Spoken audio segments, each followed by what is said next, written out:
Station के पास पहुंचती है। लोको पायलट सिग्नल देखता है, सिग्नल ग्रीन था, मतलब रास्ता पूरी तरह साफ था। और रेलवे के नियमों के अनुसार ग्रीन सिग्नल का मतलब होता है बिना रुके आगे बढ़ो। लोको पायलट को जरा सा भी शक नहीं हुआ, क्योंकि सिग्नल सिस्टम पर भरोसा करना ही उसकी ट्रेनिंग का हिस्सा होता है। लेकिन असलियत कुछ और थी। सिग्नल भले ही ग्रीन था, लेकिन ट्रैक का पॉइंट मेन लाइन की लाइन की तरफ सेट था।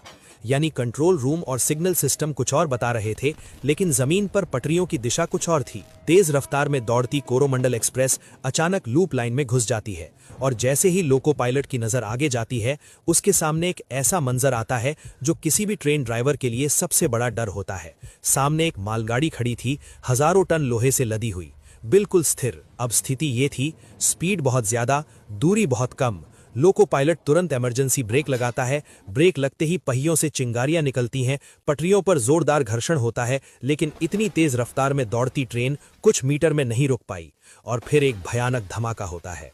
टक्कर इतनी जबरदस्त थी कि कोरोमंडल एक्सप्रेस का इंजन सीधे मालगाड़ी पर चढ़ जाता है। सामने के कोच पूरी तरह पिचक जाते हैं, कई डिब्बे हवा में उछल जाते हैं, कुछ कोच पटरी से उतरकर बगल की लाइन पर गिर जाते हैं। लेकिन इस हादसे का सबसे खतरनाक हिस्सा अभी बाकी था।